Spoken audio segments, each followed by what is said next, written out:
Alors, bonjour à vous. Aujourd'hui, on est dimanche, on est dans la fin de semaine de l'Action de grâce. C'est le bon temps pour planter l'ail. Alors, je vais vous montrer un petit peu comment je procède pour planter l'ail. Vous avez vu au début de la vidéo, je travaille avec... je me fais des planches comme ça, moi, 4 pieds de large par la longueur. Celles-là, ils ont 50 pieds de long. Et puis, cette année, je devrais avoir ces deux planches-là remplies d'ail, comme telles.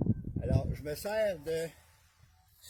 Je me suis fabriqué ça, vous voyez, avec des dents, des pics, qui me permet à ce moment-là de me faire des rangées droites, toutes bien distancées. Ça me donne 10 ailes par rang, que j'espace au 10 pouces. Fait qu'avec des tapes à mesurer sur le côté, là, ça me permet à ce moment-là de garder les bonnes mesures. Parce que, vous savez que si vous plantez croche, vous allez avoir de l'ail croche. Mais non, c'est pas vrai, ça, là. OK, vous pouvez planter ça en zigzag, n'importe comment, mais disons que moi, j'aime bien ça avoir des plates-bandes droites, parce que ça va être plus facile pour moi aussi quand je vais mettre les filets par-dessus, contre la teigne du poireau qui attaque l'ail aussi. Alors, on était infesté dans le coin de tout ça ici, là, alors... quand je mets mes filets, là, ça me fait à ce moment-là un beau tunnel droit là, tout le long. C'est plus facile à poser les filets. Alors, comme vous voyez, en arrière de moi, il reste des récoltes encore, parce que quand on plante l'ail à l'automne, au mois d'octobre, il y a certaines récoltes qui ne sont pas faites. On peut encore laisser le céleri rase. Hein, le céleri rase qui s'en vient quand même super beau, là. Il serait récoltable.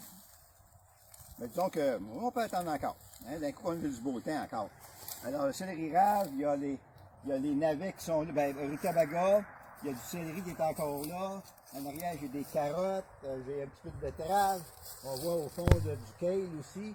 Fait que ça, c'est des légumes de froid. Ils aiment bien ça, rester dehors, eux autres, pour un bout de temps encore, là. Tant qu'il n'y aura pas de gros gel.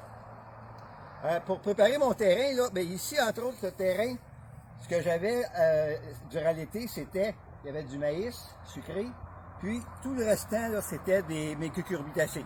Cocombes, melons, zucchini, courges, spaghettis. Ça occupait cet espace-là.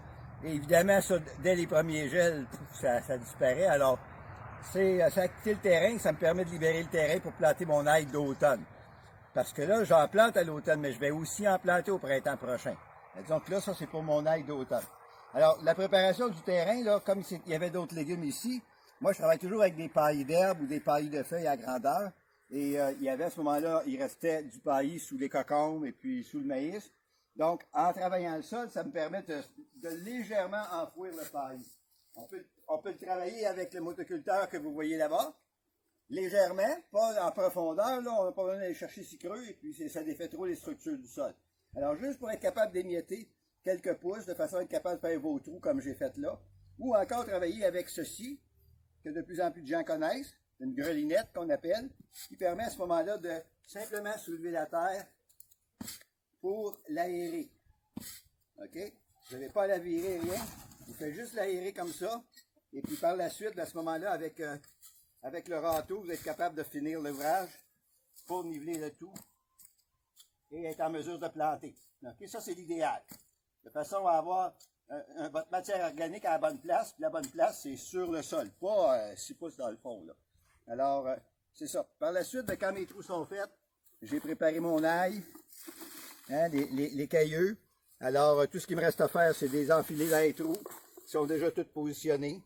Alors, ça va bien. Évidemment, on met la pointe vers le haut.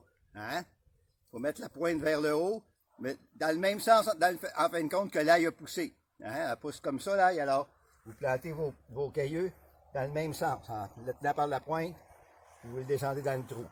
La profondeur, c'est 3 pouces à peu près, de façon à ce qu'il reste,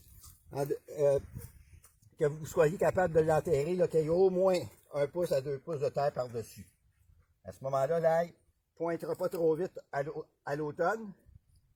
Elle va faire des racines cet automne, d'ici à l'hiver, mais il ne faut pas que la tige verte se mette à sortir cet automne, parce que, et d'ailleurs, c'est pour ça qu'il ne faut pas planter trop de bonne heure. Sinon, votre ail, elle va pointer, puis là, l'hiver va la maganer. Hein? Aussi, un coup planté, ne mettez pas votre paillis tout de suite par-dessus. Moi, je travaille avec un paillis de Phragmite. J'ai vu même des gens là, qui ont expérimenté ça cette année. Mais ne le mettez pas tout de suite après la plantation.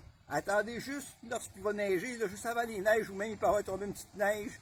Vous attendez assez tard parce que sinon votre sol va rester trop chaud et là, l'ail va chercher à pousser en dessous du paillis, puis là, vous allez maganer votre ail. OK? Alors, c'est ça, je vous souhaite une bonne plantation, un bel automne, puis en plus de profiter des récoltes, à l'Action de grâce, on remercie la nature de nous avoir fourni des récoltes.